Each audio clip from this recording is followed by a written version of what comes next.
Good evening, everyone. We are back in Ecclesiastes, and today we are doing chapter 6. Chapter 6 is a relatively short chapter, so we will spend a little bit more time looking at some of the words so that we will get to learn some of the Hebrew as well. Chapter 6 begins this way.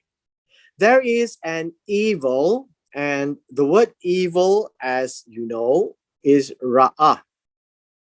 And evil does not necessarily mean moral evil. Evil is always viewed from the eyes of the beholder. And the beholder in this case is the Koheleth. And he sees things which are not agreeable. That doesn't work well with him. And these are seen. Now remember, all this is visual. The reason why I wanted to highlight all these words again and again is to show you that the Hebrew is very visual, very practical. You can see, touch, and feel. It's an experience, basically. And again, we have this phrase, under the sun. Under the sun, that is within this world, within this sphere of existence, under the heavens, basically. Things that he can see, and as that's how people live. And then he says that it is common among men. By men here would be Adam. This would be mankind. A man to whom God has given riches and wealth and honor. And the idea here is God has given in the sense that when a person has riches, wealth, and honor, people normally associate the origins of this to God. Now, people of those days are like that. No, when you find something that's terrible that's happened, you ascribe it to God. And when you find something that is very good that you have obtained, you also ascribe it to God. And so the Koheleth says now, not to a person. A man here is a person, right? A person. To whom God has given him riches, wealth, and honor, so that he lacks nothing for himself. What do you mean, lack nothing? The idea here of lack nothing, I think we should be able to understand it by how I think you can see Psalms chapter 23. The Lord is my shepherd, I shall not want. So it's lack nothing. And lacking nothing means in need of nothing. For himself, of all he desires. The idea of desire is slightly different. This would be what we would call things that he wished for,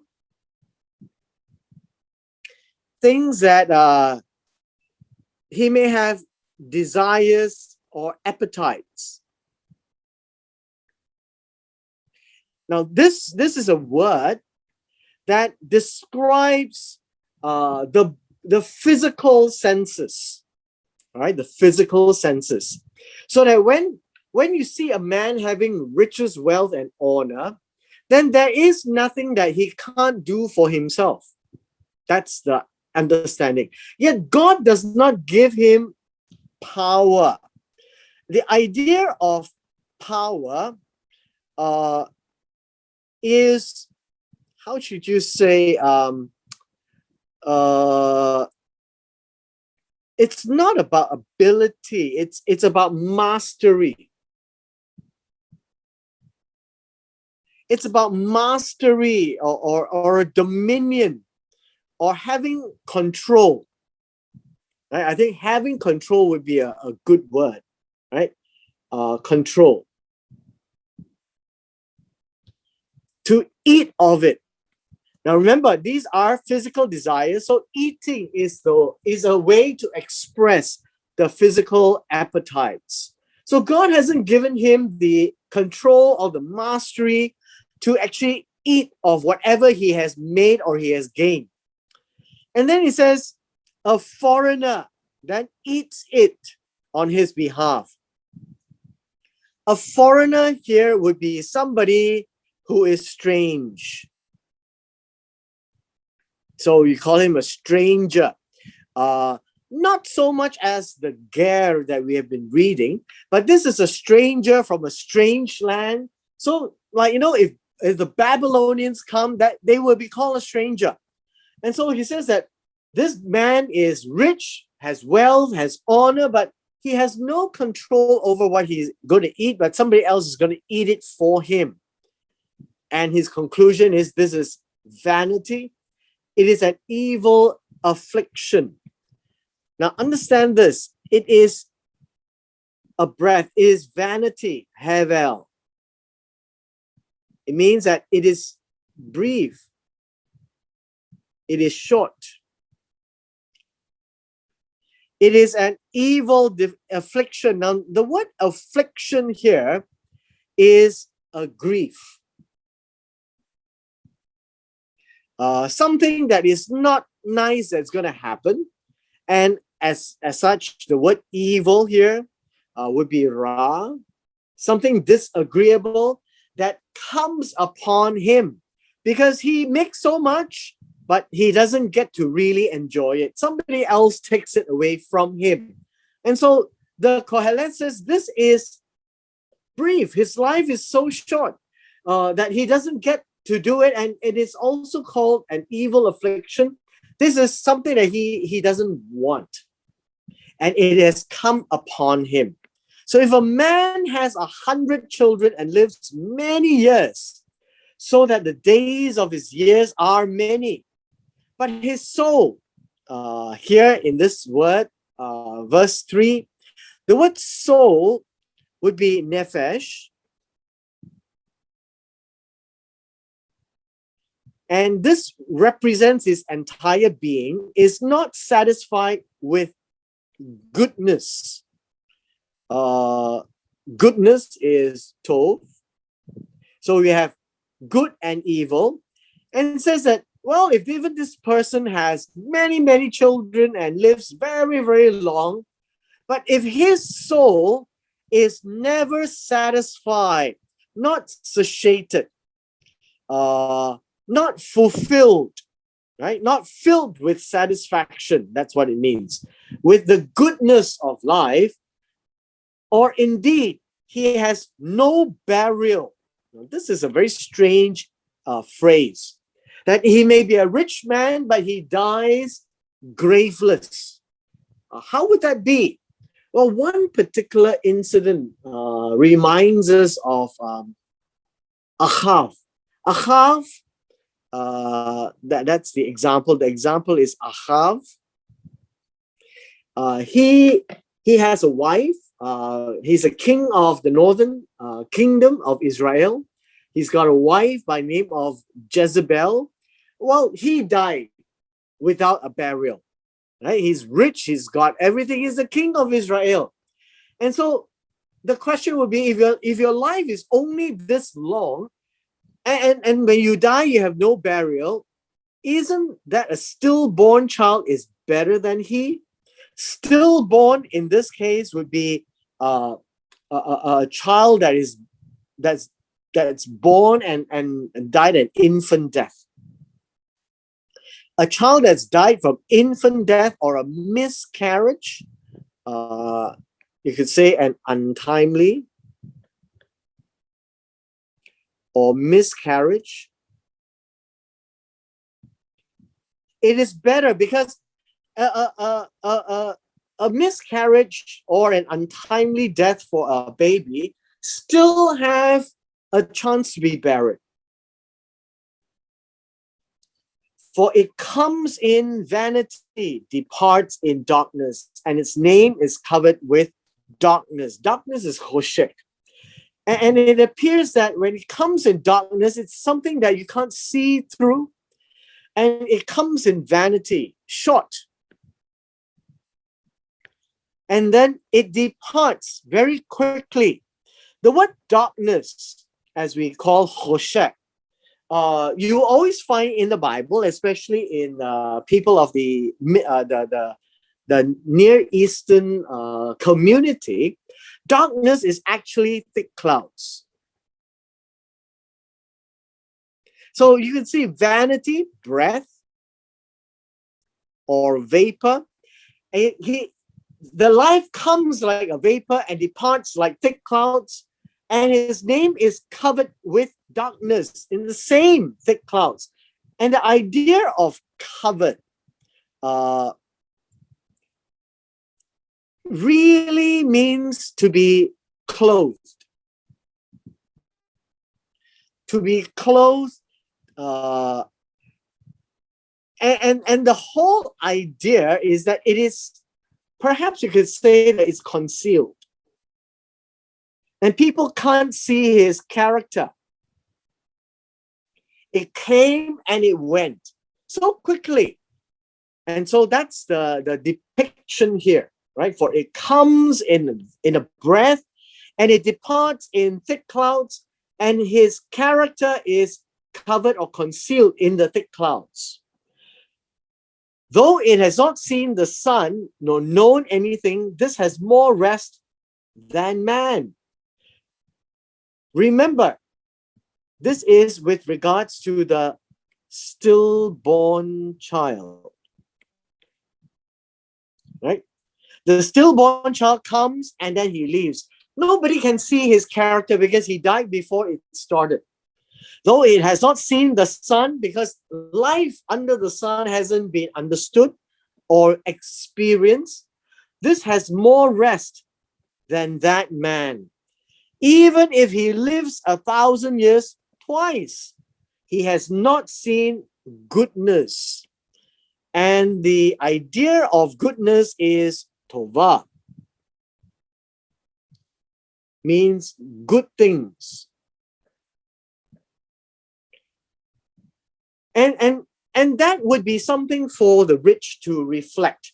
If you are rich and you have wealth and you have honor and you lack nothing, but you have no ability to choose how to eat it and somebody else eats it, this is grief.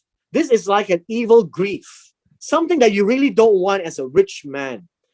And his life is insatiable. It cannot be fulfilled by good things because he doesn't get to enjoy it. And worse still, if he has no burial ground, where a rich can be robbed and killed and just thrown by the roadside, and like a half, the dogs come and eat it up. And so the Koheleth says, this stillborn child is actually better than the rich man. He has more rest than that man because he works so hard and he doesn't get to rest. Even this unborn child, when he comes out into the world and he dies, he has not seen anything nor experienced life. Well, it is better with that rest than a person having lived 2,000 years and has not seen the goodness. Do not all go to one place, to the dust of the ground. So the unborn child who dies goes to the same place. The rich man goes to the same place. And so I hope you're beginning to see that what is sure is death. Everyone goes to the same place, at least from a visual viewpoint under the sun.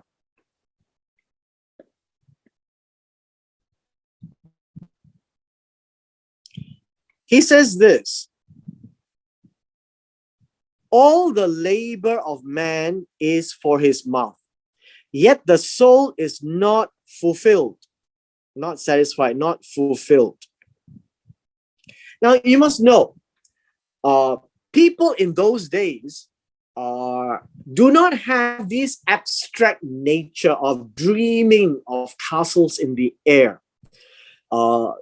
people in those days is about laboring, very real, about working, right? The word labor here means to toil,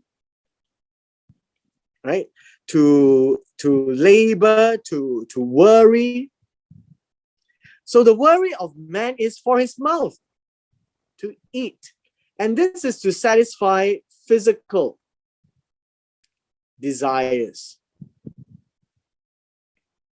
And yet the soul is not fulfilled. And the reason is because the soul is the inside, and that's the part that you cannot see. That's the nephesh. So the mouth, in terms of physical, would be for the flesh. And the flesh might be satisfied, but the internal soul is not. It says, for what more has the wise man than the fool? Remember, the fool is the arrogant, possibly not following God. And what does the poor man have who knows how to walk before the living?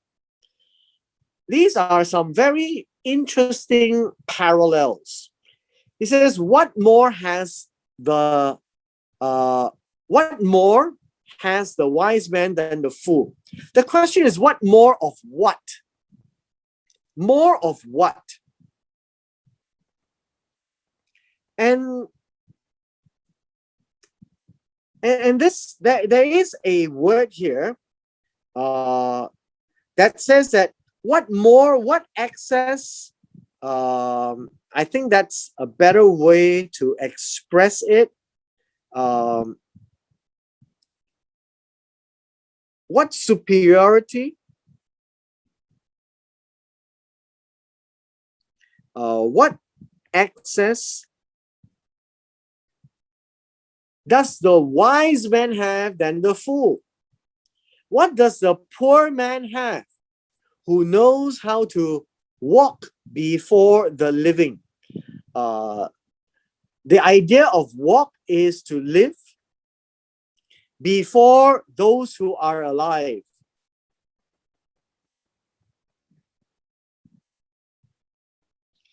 And this is interesting because people do have, in today's Chinese saying, pigeon eyes.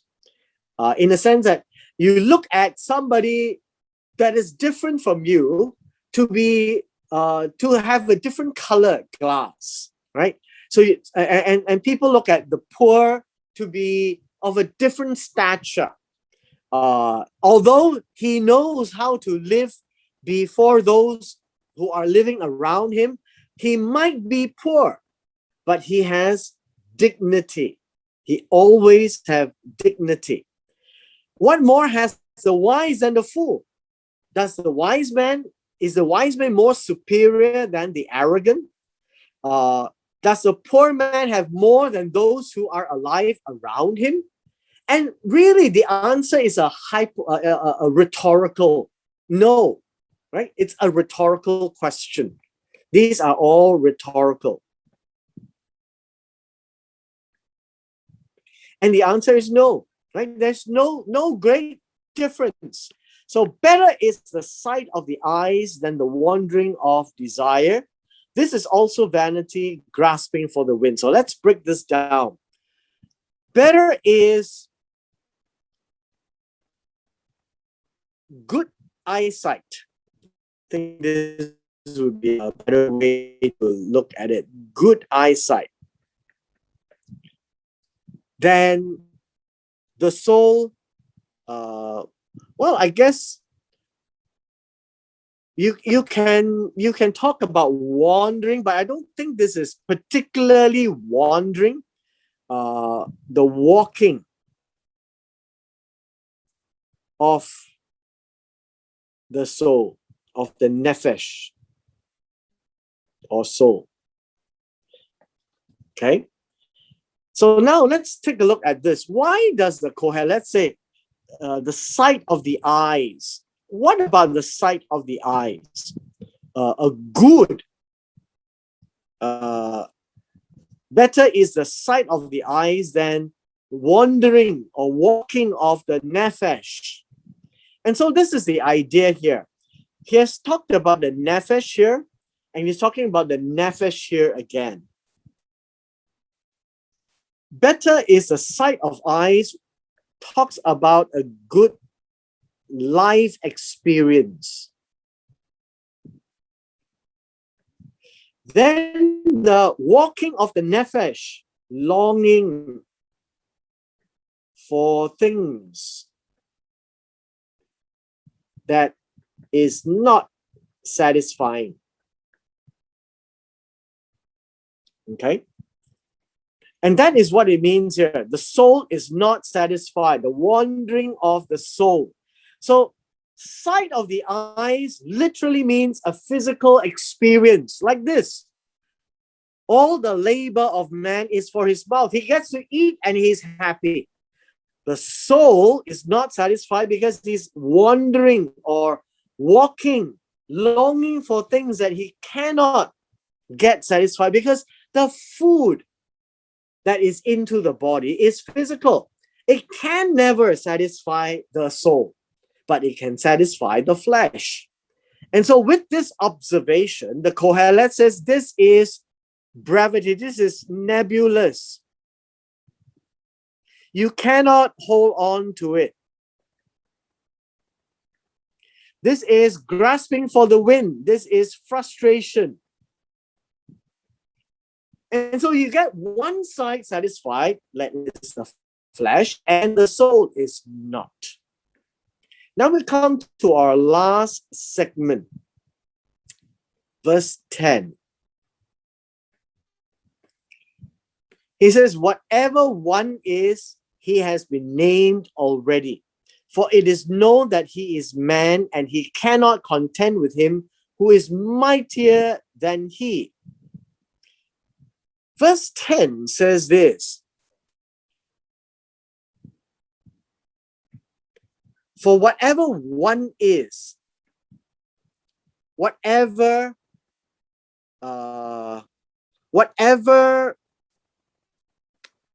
he exists, I guess that is a better way. Whatever he exists, he has been called. This one named, I think, would be called. Called is there. He would have been called. To call himself.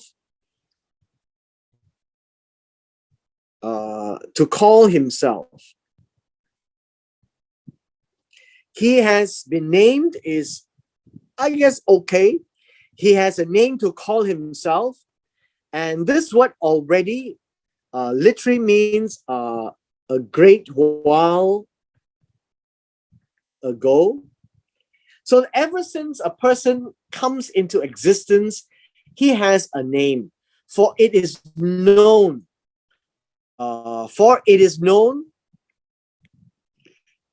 That he is Adam. Right? He is Adam.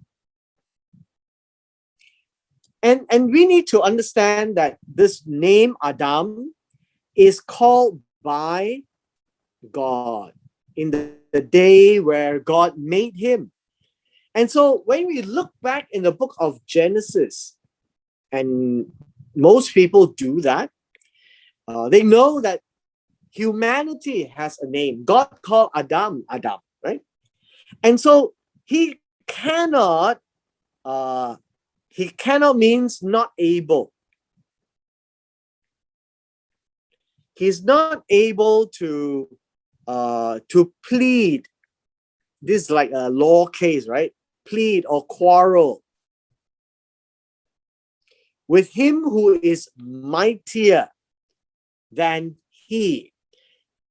Who is this him? And the idea here is actually by implication, somebody who is greater. And mighty here literally means he can prevail over him. He can overpower who can overpower him. And so one of the things that people think about when you look at this word him is likely that this is God. That he cannot argue with God. Whatever is happening under the sun, you just cannot argue with God. Then he ends this, since there are many things that increase vanity, how is man the better? The word increase vanity is a interesting play of words. And so you find that this is increasing breath,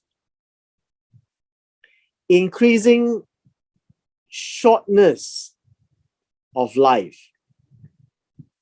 You see this? There are many things that can cut short life. And the interesting thing here is nothing is said about things that will add to his life, but it can cut short. And so the argument here is, how can man be the better? The conclusion is in verse 12. For who knows what is good for man in life? Good is tov, for man in his life, for all the days of his vain life, which he passes like a shadow. Who can tell a man what will happen after him under the sun? What does this mean? So first of all, who knows? Knowledge. Who can tell him what is good? What is good for humanity in life, right? In living all the days of his vain life, Havel, and I would say this would be his short life, not useless life, short life, which he passes like a shadow. Now, if you know what this means, is this: if you have a tree, for example, a tree, and then you have the sun, and the sun will cast a shadow. And the idea here is, as the sun moves, so does the shadow, right? So does the shadow. And then suddenly there will be no more shadow. Why? Because the sun sets. And so this is what it means by the short life, that he passes like a shadow. This shadow, that he starts and he finishes just all of a sudden. When the sun sets, there's no more shadow, right? Who can tell what will happen? What will be, right? What will be? What will exist? What will take place? You find case Sarah here. No? What will be. But this is not what it means here. It says, who can tell a man what will take place after him under the sun? Meaning, when his shadow is gone, what will happen again? You can't tell what is going to happen. And that is what this means. Life is short. And hence, last week, yesterday when we ended, it's about enjoy, eat and drink, and enjoy the good of life. And this today's chapter is to tell us, really, why are we being so adamant to lose ourselves in the struggles of life? And it says this vanity is disappointing. You cannot hold on to it. And all the days of our life is short. And it can get shorter too, right? Things that increase vanity. And our lives is compared to a shadow. So since we don't know what's going to come after us when the sun sets, what shall we do?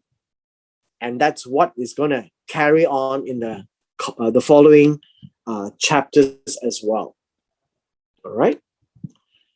And with this, we have come to the end of chapter 6.